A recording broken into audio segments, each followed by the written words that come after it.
The four squares, E4, E5, D4, and D5 are the center squares, and control of these squares is called control of the center. The control of the center is of great importance. No violent attack can succeed without controlling at least two of these squares, and possibly three. Many a maneuver in the opening has for its sole object the control of the center, which invariably ensures the initiative.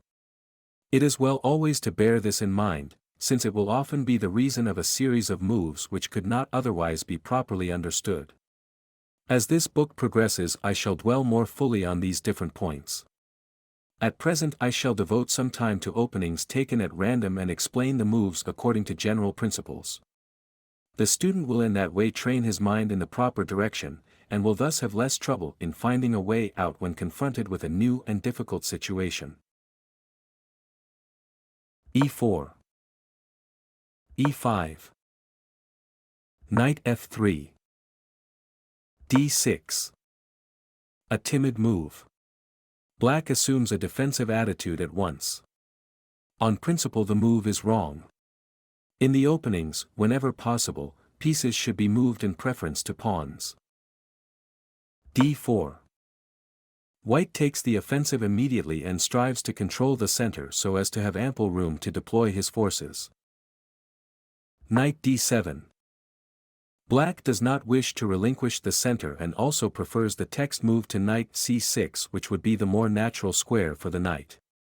But on principle Knight D7 is wrong, because it blocks the action of the queen's bishop, and instead of facilitating the action of black's pieces, tends, on the contrary, to cramp them. Bishop C4. H6. Black is forced to pay the penalty of his previous move. Such a move on black's part condemns by itself any form of opening that makes it necessary. White threatened knight G5 and black could not stop it with bishop E7 because of D takes E5, knight takes E5, knight takes E5, D takes E5, queen H5, and white wins a pawn and has besides a perfectly safe position.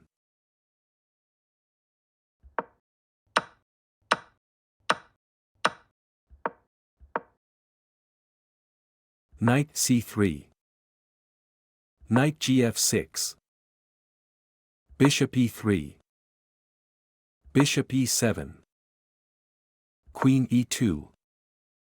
It should be noticed that white does not castle yet.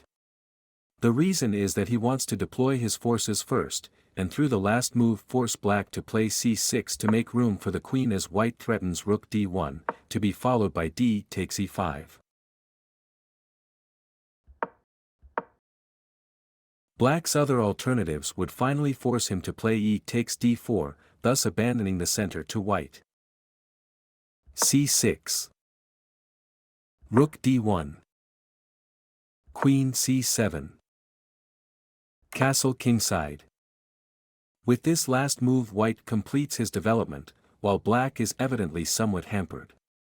A simple examination will suffice to show that white's position is unassailable.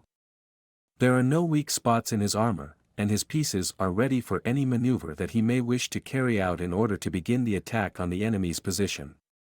The student should carefully study this example.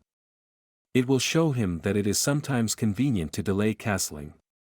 I have given the moves as they come to mind without following any standard book on openings. Whether the moves given by me agree or not with the standard works, I do not know, but at the present stage of this book it is not convenient to enter into discussions of mere technicalities which the student will be able to understand when he has become more proficient.